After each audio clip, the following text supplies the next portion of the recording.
Okay, as I said earlier, to the group here, this is our last chapter of 1 Samuel. It's obviously covering chapter 31 tonight.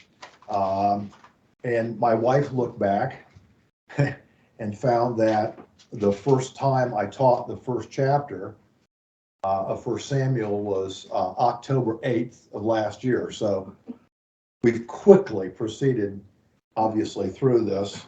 But, you know, what you'll see, because we're going to just pick up with 2 Samuel starting next week, is that, you know, it's just one flow. There's really should have never been really a separate book made. In Hebrew, there's not. But anyway, you'll see that it just absolutely continues. So now let's read. There's only 12 verses in this chapter, but I'm going to give you a lot of additional material. But let's read the first 3 and then go over them.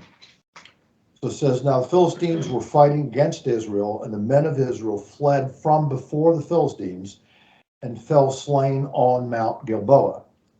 And the Philistines overtook Saul and his sons, and the Philistines killed Jonathan and Abinadab and Malchi-Sua, the sons of Saul.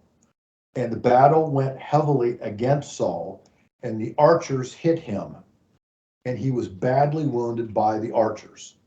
Okay, now I need to draw you kind of a picture here of what's going on.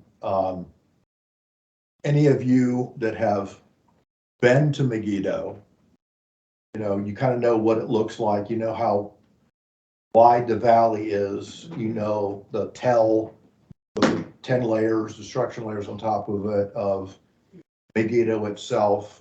And then, of course, up on either sides of the big valley, of course, are mountains, and there are 3 really prominent mountain peaks in those mountains. Okay, now the valley of Jezreel is also called Megiddo.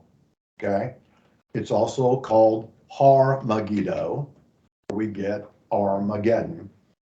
And it really, you're going to see, I think, here was the ideal place to end the life of a man's career that was punctuated by, number 1, disregard of God's word. Number 2, blatant disobedience of his will. And number 3, a constant failure to seek God's will and plans for him. He never does any of these things, basically. And of course, the thing that we're now seeing in this chapter actually began, in essence, or concluded, which way you want to put it, actually in 1 Samuel 15, where he beat the Amalekites, and he's told to kill them all and to kill the king, and he doesn't do it. Okay? And of course, it's a serious infraction. The reason why it's serious is because what God said that we've said, looked at back in Exodus 17, verse 16, that it says that Israel will have a perpetual war against the Amalekites, and that they were meant to be destroyed. And again, I mentioned this last week. Sometimes we read these things in Scripture and we go, oh, that's so harsh. But what we don't see that God does is the future. God sees what's going to happen if you don't do his will. Okay? And because Saul refused to do his will in a lot of things, but especially this one, then this was the beginning of Saul's end. Really, it started in chapter 15. It simply concludes here. Now, yeah, Jack. What is I forget his name, the fellow in Esther who tried to kill all of the Jews? Yes, Haman. Haman. He was. He was. He was of that group and lineage too. Yeah, there are some very famous Amalekites, and you're going to see another one of them in this chapter too. Well, in some other verses we look at. Now, it's interesting, the Valley of Megiddo is a place of incalculable battles over millennia of time. Let me give you an example, okay? Even before Israel ever enters the land of Israel, even before the conquest ever occurred, there were lots of battles which occurred. In the 15th century, really almost the 16th century BC, we had the Pharaoh of Egypt. His name was Thutmose III, and he was called or considered to be, quote, the Alexander the Great of Egypt. He was an incredible strategist, an incredible warrior, ran a very sophisticated military at that time. And at that point, we see that if you read history like you read the Greek historian Herodotus, you see that he at one point comes up from Egypt going north and confronts a Canaanite confederation. Was actually led by the king of Kadesh being one of the cities in Israel. And of course, he badly defeats them. So we have information even before that, but I'm trying to give you a flavor for what's gone on in this valley. Now, it was also here in around 600 BC that King Josiah of Judah, though he was a good king, he was a faithful king, he restored many things in Israel and had many high places torn down, trying to rid Israel of idolatry. And he was very, very good in doing that. But he very unwisely intervened when Pharaoh Necho II marched from the south up. And in the process, he military confronted Necho, and that's where Josiah met his death. Okay. Now, also, it was here a little bit less than 2,000, I'm sorry, well, a little bit less than 2,000 years later, okay? Approximately 1,800 years later, that some other famous people had a fate that included the Valley of Megiddo. One was a guy named Napoleon Bonaparte, obviously the dictator, essential king of France. In 1799, he marched into the Valley of Jezreel, Megiddo, and went to oppose and fight against elements of the Ottoman Empire, that is the Turkish Empire that controlled most of the Middle East at that point, and had a disastrous march trying to gain his way north to Syria. He lost a lot of troops as a result of doing this. We find that in the Valley of Megiddo, there were Jews, there were Egyptians, there were Canaanites, there were Persians, there were Turks, there were Crusaders, all through history, who ended up finding themselves in key battles in the Valley of Megiddo. It is for no surprise, I believe, that this is the setting for the last days of Saul. He is, as we talked about, because of his behavior all through, we've talked to him as being the anti-king of Israel, okay?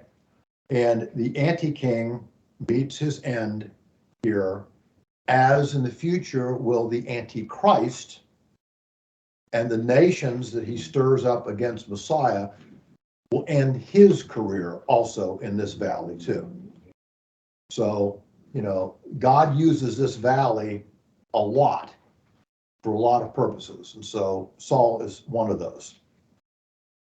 Now we find that as a result of people finding themselves in life and death struggles in this valley, that Futures are changed because of the battles they enter into in this valley. The life of leaders often occurs because of strife and military conquest that occurs in this battle. And also, it either transforms or often ends military careers as a result of people being in this valley in war. And as I said, it's no wonder that Saul's last days are in this very place, as will be the last days of Antichrist too. Now, as I said, surrounding this valley are mountains, and there are three major peaks there. And it's interesting that, of course, we see that God allows a disastrous defeat to occur to Israel for a very good purpose. And we'll get into more details of that in a minute. But the purpose is that he wanted or allowed a calamity to occur so that people would then realize that they need to turn to him, and that they are then were willing to accept his next appointment as king. And this would have not happened if it hadn't been for this battle in this place, because it occurs in north central Israel. And when you look at a map and the mountain ranges that are at the south end of the north central region, you find that they shut off the Philistine troops from in any way easily coming further south. They can move east to west pretty easily. Okay, and that's what they do. Actually, from west east, they move, because it's also a major caravan route that goes through all the way to the Transjordan area. But north to south is not so easy because of the mountains. Therefore, David is protected. Judah is protected. The tribe of Simeon is protected because of this. Okay. Now, the story of 1 Samuel 31 is also reiterated in 1 Chronicles chapter 10, and I would suggest we turn to 1 Chronicles 10 because it offers obviously very similar history, but it offers some additional details that don't necessarily occur. In other words, you learn a few more things. So let me just quickly read 1 Chronicles 10. So now the Philistines fought against Israel, and the men of Israel fled before the Philistines and fell slain on Mount Gilboa. As Philistines closely pursued Saul and his sons, and the Philistines struck down Jonathan and Abinadab and Malchi-Shua, that is the sons of Saul. And the battle became heavy against Saul, and the archers overtook him, and he was wounded by the archers. Then Saul said to his armor-bearer, "Draw your sword and thrust me through with it, lest these uncircumcised come and abuse me." Now, keep in mind, abuse me, okay? Because it's a key idea that's going to wind its way all the way through to the end of our chapter, okay? But his armor-bearer would not, for he was greatly afraid. Therefore Saul took his sword and fell on it. And when his armor-bearer saw that Saul was dead, he likewise fell on his own sword and died. Now, verse 6, thus Saul died with his 3 sons, and all those of his house died together. We're going to look at what that means in the Hebrew, his house, okay?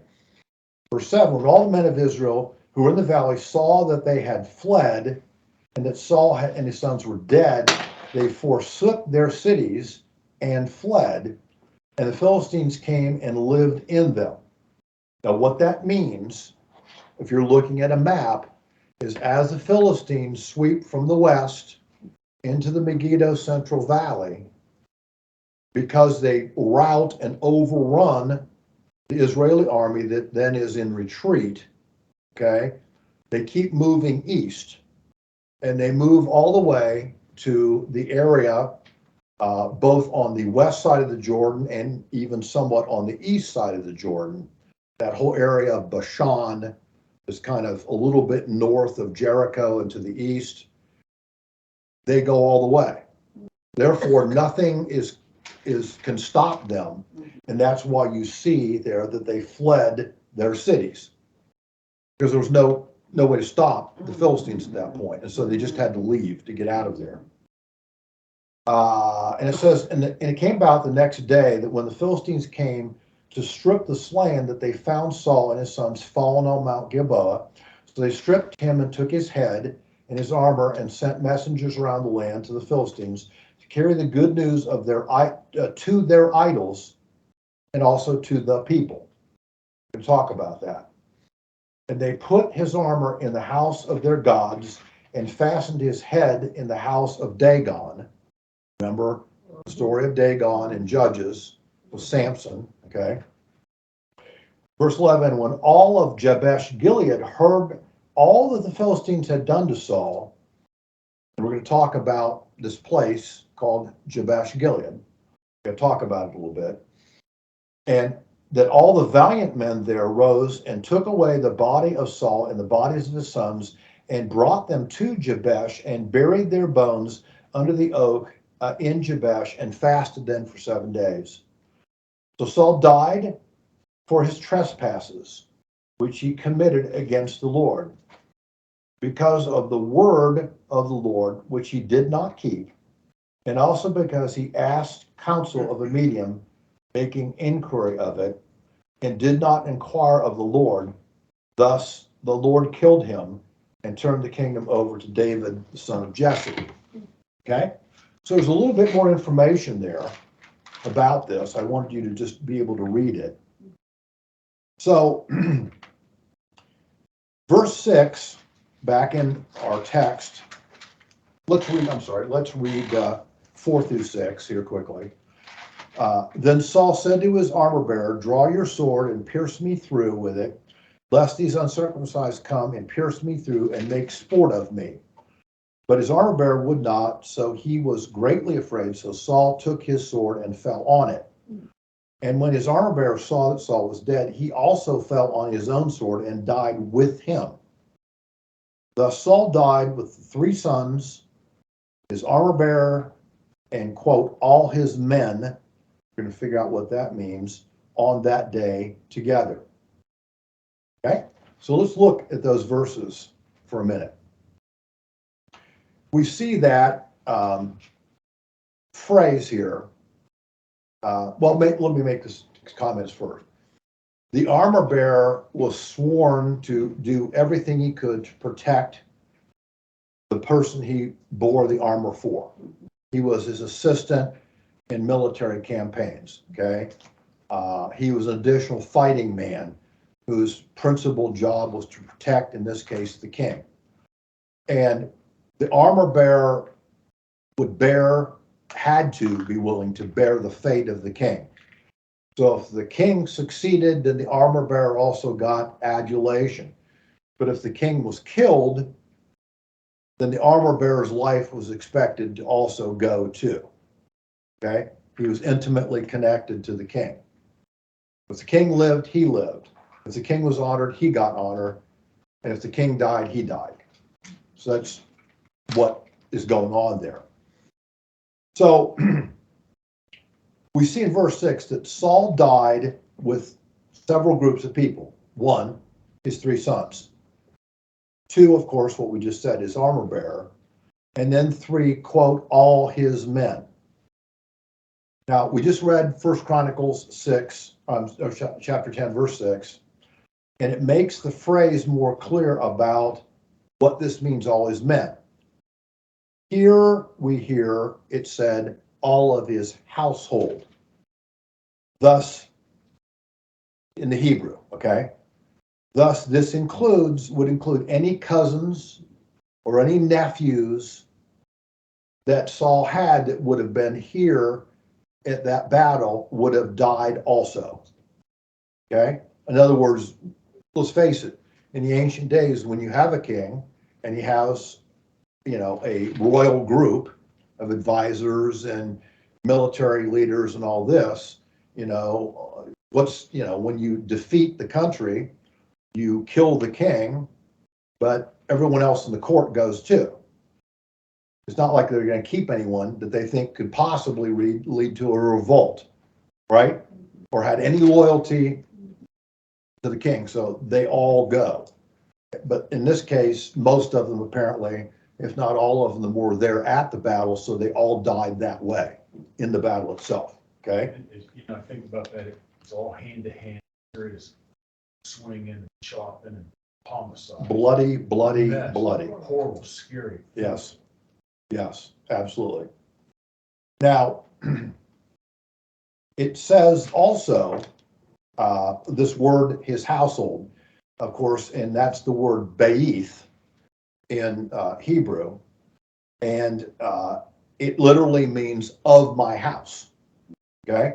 And this is why you conclude that it may well be not just his relatives, but also the whole royal court, because they were all of the house of Saul, okay? All of those, his regime, in other words.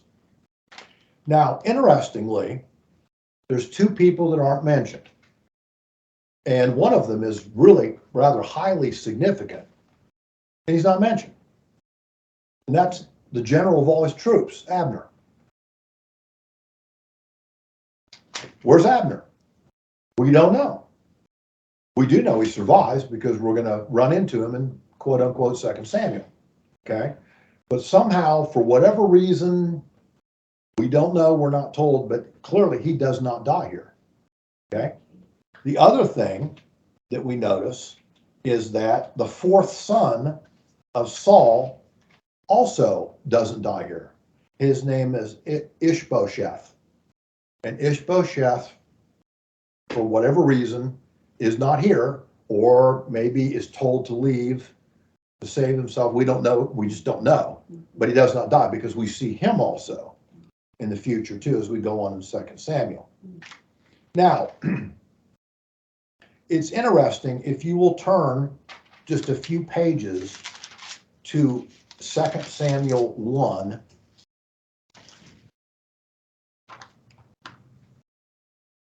I want to read for you verse 8. Now, this is David. We're going to go through it next week. And he's talking about the death and mourning the death of Saul, because he still was, from David's standpoint, God's anointed until he died. Okay? 2 Samuel what? 1. And in verse 8, it gives us some interesting information. It says, and he said to me, David says to this guy who's speaking, who are you? And the man answered and said, I am an Amalekite. Now, think about that for a moment.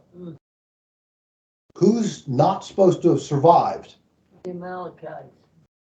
Right, but because they're not put to death, because repeatedly they don't do it, the Jews don't do it, okay? Here, interestingly enough, an Amalekite shows up, okay? And we'll go into this more next week. It's really more next week's subject, but he has two pieces of Saul's accoutrements, okay? And he shows them to David, and he claims something that I think is unquestionably a lie, okay? And that is that he alleges that he assists in Saul's death, okay? Because, well, let me read 9 and 10. And he said to me, please stand beside me and kill me, for my agony has seized me, because my life still lingers in me. That is, he's calling, this is what Saul was saying to him. He alleged, okay? So I stood beside him and killed him, because I know that he could not live after he had fallen. So I took the crown which was on his head, and the bracelet, it's a golden bracelet, which was on his arm, and I brought them here to my Lord, okay? Now remember, again, from David's standpoint, he honors the fact that Saul was God's anointed, even as dysfunctional as he was, Saul. So what, of course, happens in verse 14 is that he obviously just made his own death sentence because of what he just said. But interestingly, we have no real concrete belief that what he said was true at all. I think he simply made it up He might because have been the guy that chopped the head off, you know? I think Yeah, I think he was one of the plunderers that we're going to talk Because it about. says in the King James, he stood on him. Yeah. So, at any rate, he's probably lying about what he's saying. He's not lying that he took the bracelet and the crown, but I think it's likely that he is lying that he was the one that ultimately put Saul out of his misery, because obviously what we just read is that his armor bearer was the one that did it, okay? But do you not find it interesting who shows up at the death of Saul? Amalekite.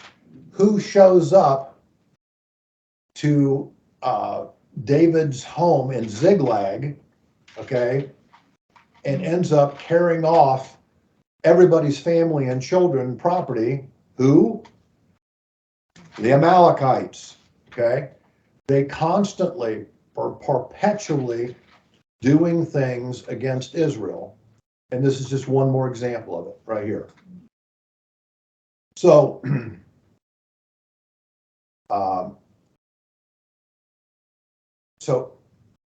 I said, you know, obviously the two people that don't show up here are Abner and Saul's fourth son.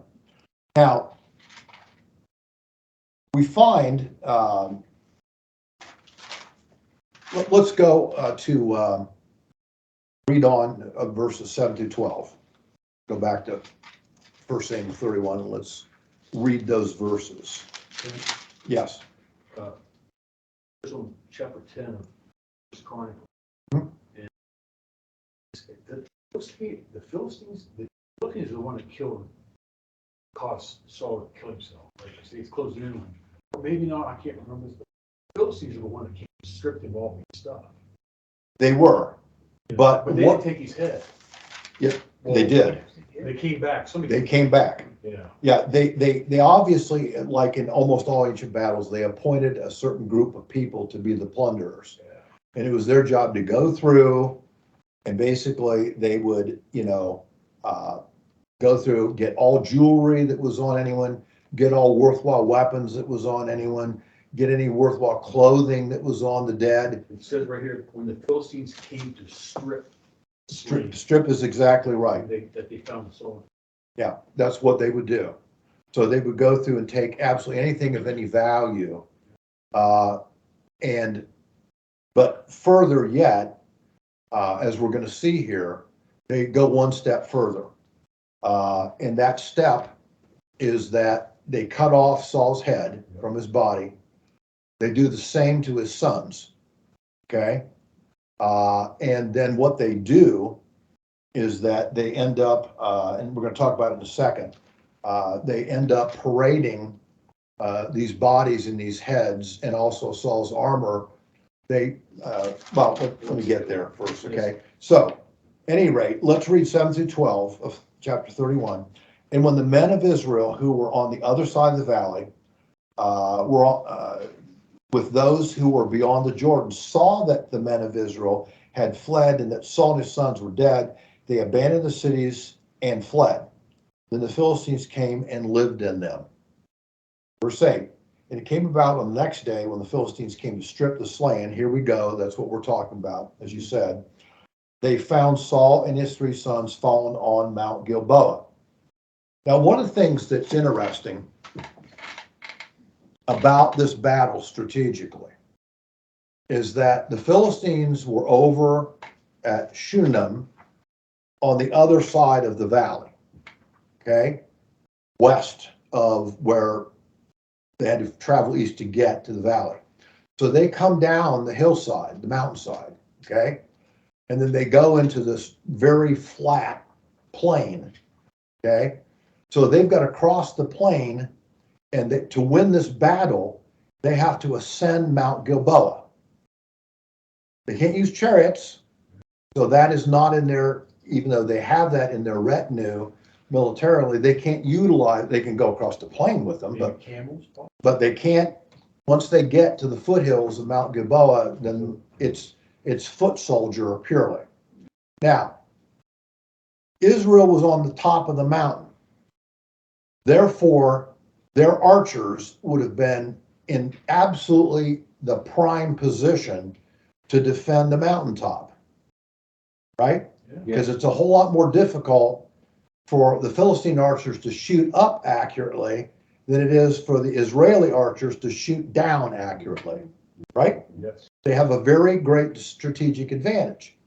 But once they abandon the top of the mountain and flee, then the tables completely turn. Because now the Philistine archers are on the top of the mountain and they're shooting down at the Jewish troops fleeing. Therefore, they get decimated as they're fleeing. Okay? That's what literally happened as you look at the description of this battle. So, like I said, the plunderers now come, the battle's over, it's the next day or two, and of course they strip the dead of weapons, clothes, jewelry, and they find, of course, the bodies of the 3 sons of Saul and Saul himself. So what they do is they decapitate Saul. Now, this is not a traditional act of ancient warfare. They typically do not decapitate the fallen king. They allow a certain honor for him being a king of their adversary. Typically, they would allow that country to reclaim his body and to bury it, but they don't do that. Okay, they show incredible animosity and hatred towards Israel by dishonoring Saul's body and his 3 sons' body. And not only do they dishonor them in this, but also, of course, they take these bodies, they take these heads, and they take this armor, and they parade them through the 5 cities of the Philistines, taking them to the various temples of their pagan gods, and letting people go in and see what they've accomplished through the death of these people. Now, remember, in the Philistines' mind, they didn't just beat Saul, they beat Yahweh. Say that again? In their mind, they did not just beat Saul, but rather they defeated Yahweh, the God of Israel. Oh, that's what they thought. Oh, absolutely. They thought that Dagon and Ashtaroth were so powerful that when it came to a battle, that their gods overcame the God of Israel. That's absolutely the way they viewed it. They said they fastened his head in the temple of Dagon. Yes. I mean, how evil that is. It is. It's cruel and it's evil. And of course, even though they do this and they keep parading these bodies around for the people in the 5 cities to see, eventually even moving them up to the southern end of Phoenicia for a period of time, which is where the ancient temple to Ashtaroth was. It's a very, very old temple, okay, there. Even, putting some of the elements, we don't know exactly which bodies they put in that, but they did take there and put some in. But interestingly enough, in all of this and in joyously proclaiming their victory over Yahweh, the truth is they feel they sealed their own fates. This is going to come back to bite them really, really hard, but they don't see it. Of course, they can't see it at that point. Now, as we said, his head and his armor were taken to these temples, the temple of Dagon, and also eventually to the temple of Ashtaroth. Ashtaroth is also called in Greek Astarte, and she was the Phoenician goddess mentioned by tons of ancient historians. Herodotus, the Greek historian, mentions her, and of course she's mentioned all the way through the Old Testament also. I mean, who is it that Ahab and Jezebel worship? That's right. Who was she? She was the daughter of the priest of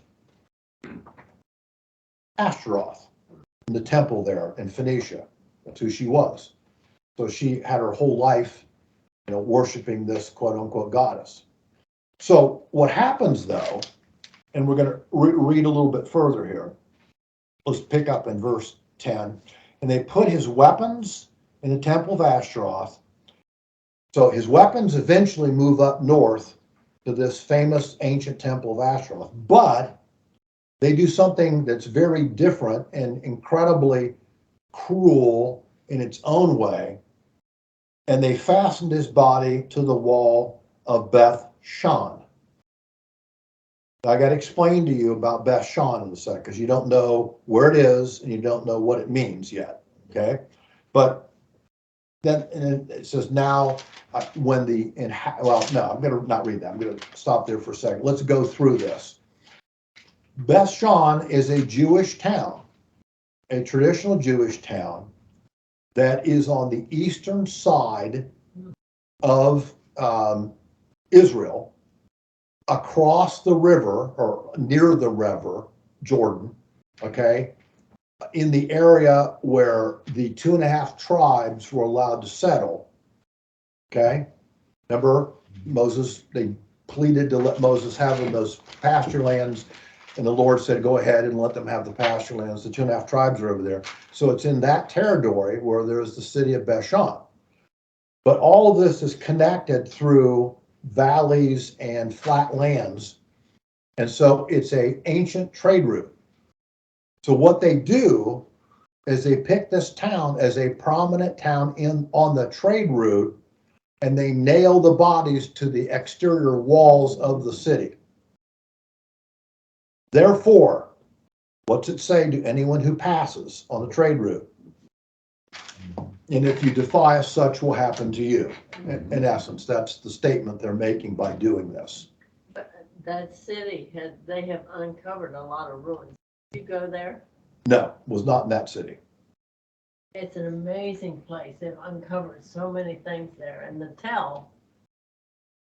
top is where they put the bodies. Yes. Yeah.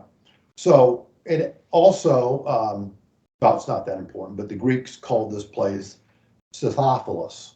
They renamed it probably because just north of that area, above Phoenicia and Syria, was the western plain of what today we call Russia, which was the home area of these tribes that became modern Russia, called the Scythians. Yeah, and that's where they were there. Yep. Now, so we see the Philistines showed intense hatred for Saul, for the successes he'd had in his battles against the Philistines, which he did during his time. And thirdly, I'm certain that they were getting even for the death of Goliath, because that was a huge blow to the Philistines. They were absolutely and utterly humiliated by the death of Goliath, their champion, that they tucked tail and went back home. And I'm certain they were not forgetting that when it came to this battle and what happened. How much time between Goliath and Saul?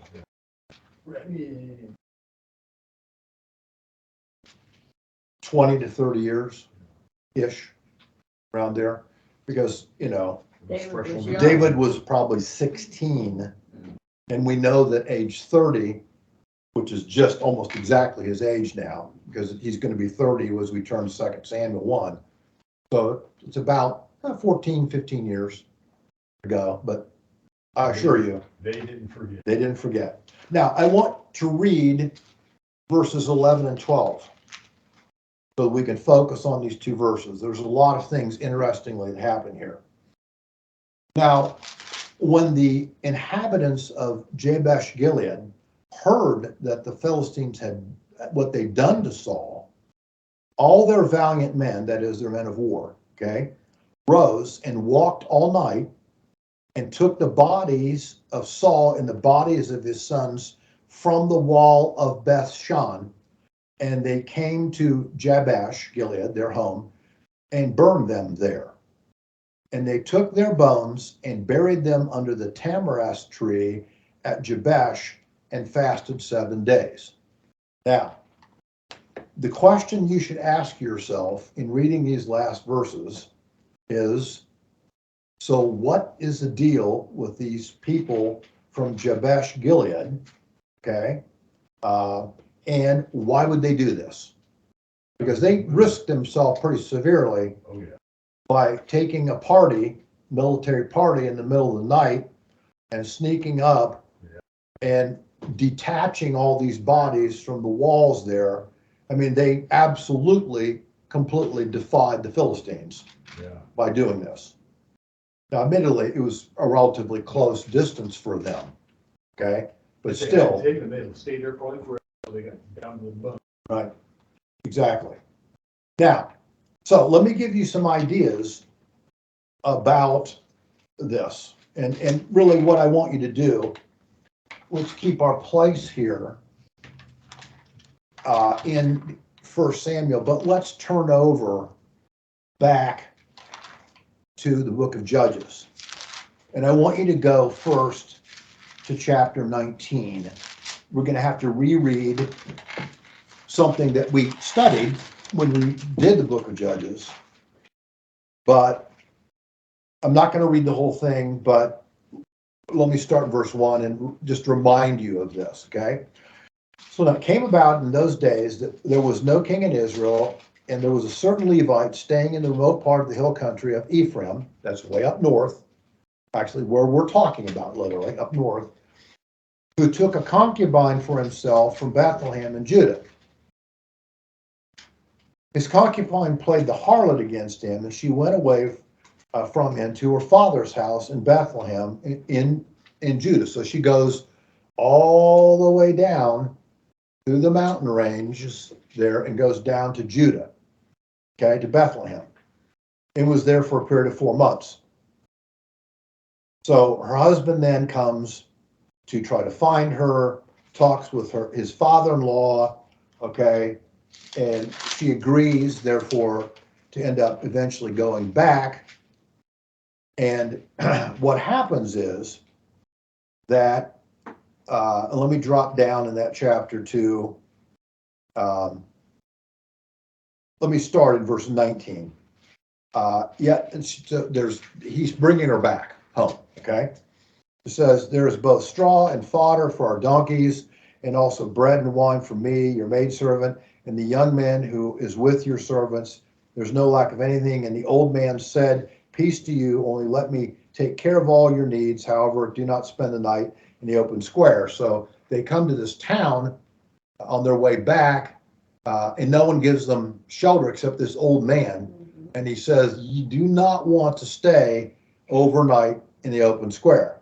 Go back to in Genesis about Sodom and Gomorrah. The same thing is said there. Okay. The 2 angels go to Lot's house, and what does Lot say to them? You don't want to stay in the square tonight. Okay. Come into the house.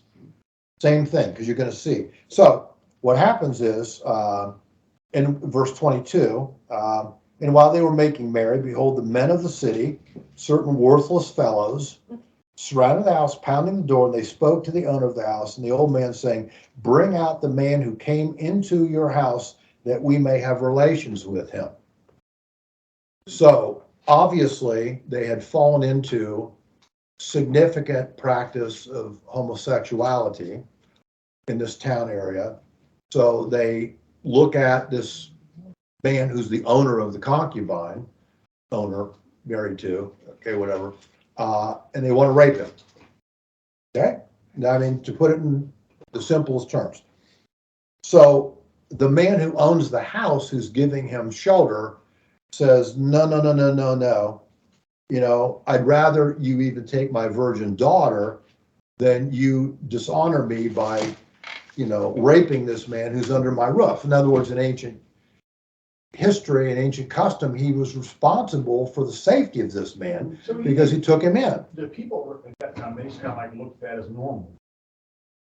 That's just pure. Well, evil. they did and didn't, because of course it's gonna create a scenario here that tells you that, so I'll mention it. So what happens is that the man sends his concubine out, okay? And as it's said here, verse 29, and when he entered his house, he took a knife. It's in verse 25. In the last sentence, and they raped her and abused her all night long until morning. Then they let her go at the approach of dawn. So she literally, in verse 26, barely crawls back to the doorway of the men's house and then dies. Oh, I mean, they obviously rape her so much that she hemorrhages and bleeds out without any question. That's what had to have happened, okay? Now, so the man, the priest, who she's married to, takes a large knife, if you remember the story, and cuts her body into 12 pieces Yeah. and sends each piece to the leader of the tribe of all the 12 tribes.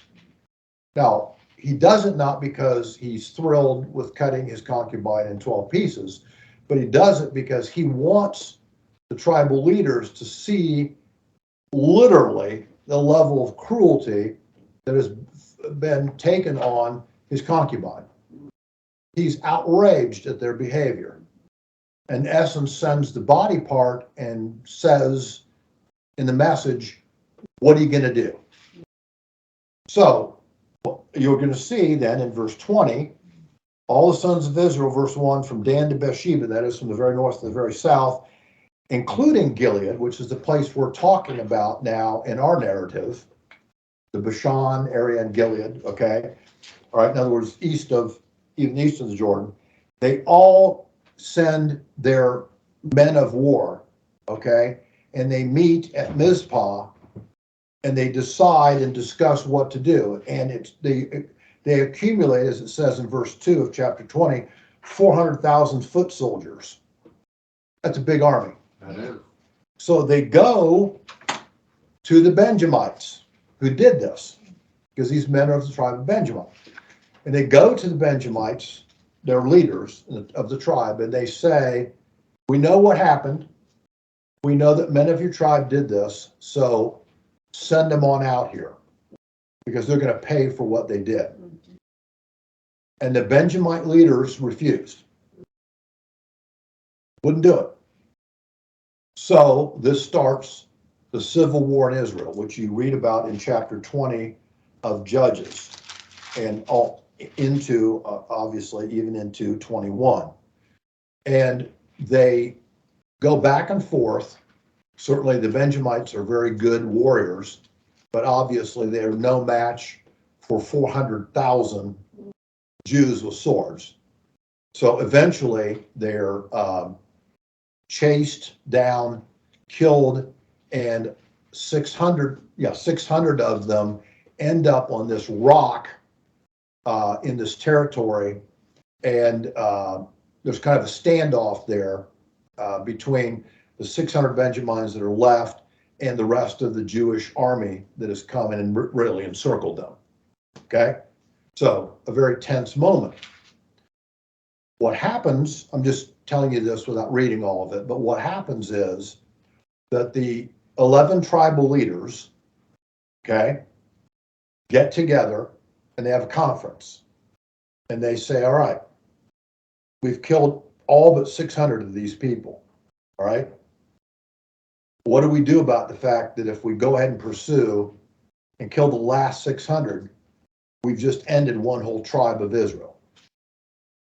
So they decide we can't do that. Okay, we've killed enough of them, we've punished them enough. So they do a very interesting thing, right? Now, here's what they do. So when they have time to look around at this pause in the Benjamite, civil war, they say, okay, there's so many men from here, so many men from here, so many men from this tribe, so many men from this tribe. But what they do is they finally realize that the men of Jabesh Gilead, that town in that area, sent nobody. Zero. Okay? Well, they were all called to come, men of war. But the men of Jabesh Gilead didn't. So, the rest of the tribal leaders of the 11 tribes go, not good. You defied the rest of us by not coming. So they take, of their 400,000 men, 12,000 warriors, and they travel east and north to Jabesh Gilead, and they wipe out Jabesh Gilead. Okay? Except for 400 virgins. They spare the 400 young virgins in the town. All right? So they say, okay, here's what we're going to do.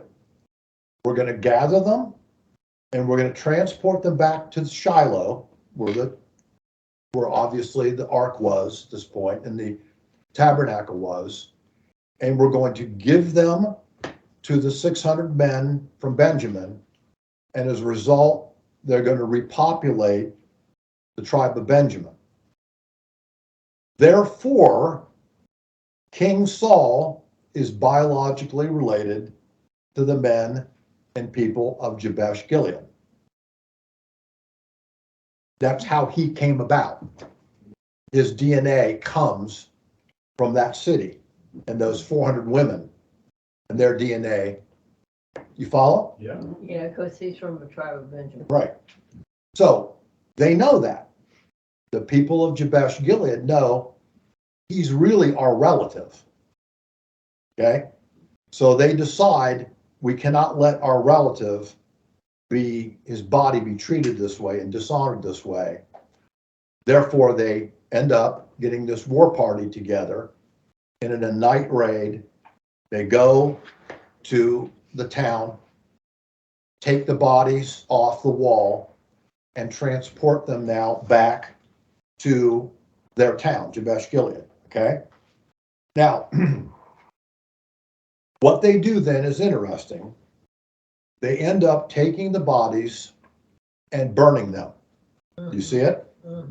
Now, it's an interesting and kind of provocative question, because if you look at the tradition of Jews, they didn't burn bodies. No. They buried bodies, right? That's what they did. But in this case, they're burned. Now, people have speculated all kinds of reasons why, but I really think there's probably a very practical reason why they did that. They're rotten. They wanted the rotted flesh off the bones. I think that's why they did it. They didn't do it because they were pagans and were following necessarily the Canaanite ways. They did it because it was really the only thing they could do, because the only thing obviously worth burying were the bones. So unlike some societies that burn in a hot fire to the point that actually it even burns the bones up, that's not what they did. They just burned whatever flesh was off the bones and then stopped the fire and then collected all the bones of the 3 sons and Saul. Okay? So what they do then is they have find a tamarisk tree, which is constantly used in the Bible. Covenants are made under tamarisk trees. Codes are made under tamarisk trees. People are buried under tamarisk trees. It's a common practice in Israel to do special things under the tamarisk tree. So they have a tamarisk there. So they take the remains and bury all the 3 sons and Saul's bones under the tamarisk tree, and do it in an honorable way, and then fast for 7 days in honor of the fall of their relative Saul. Okay? So, but actually the story doesn't quite stop there, because later you will see as we go through it in 2 Samuel 21 that later in David's reign, he has the bones of Saul and his sons disinterred from Jabesh Gilead, okay, from under the tamarisk trees, and he moves them back to the territory of the tribe of Israel, okay, Benjamites. And in that tribal area, he takes them and has them taken to his father, Saul's father, Kish. Kish has a cave where he's buried, and they take these bones to the cave of Kish and inter them there. So David, in honoring Saul as the anointed, wants him to be buried with his relatives. Okay, and that's what eventually happens. So we see here that even though you have this massive defeat with far-reaching elements to it, okay, all these towns have to be abandoned. I mean, it's a big, big deal. And it literally disinherits Israel from its northern half. It splits it in half, okay? And the north is completely dominated this time by the Philistines, but not the south. So, we now see, I think, why the prophet Gad, when Israel was in the Transjordan area, staying with the king of Ammon, remember, because he takes his parents there so that Saul can't kill them, and he leaves his parents there. But the prophet Gad, if you remember, as we went over this, comes to David and says, "You're not supposed to be here. You're supposed to be in Judah. Do not leave Judah." You see why now he's not supposed to leave Judah. Now he does by going to the Philistine city and being, associated with 16 months at this former Canaanite town called Ziklag. But after that 16 months, of course, it saves him and his men from what the Philistines do. So we have the central southern area, mountainous valley of Judah, as being unaffected.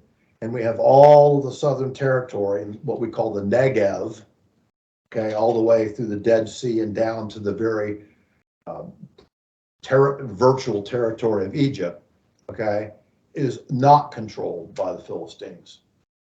So they have a major defeat. They lose a lot of land, but at the same time, this is God's plan. He allows it to occur because he has a plan in mind.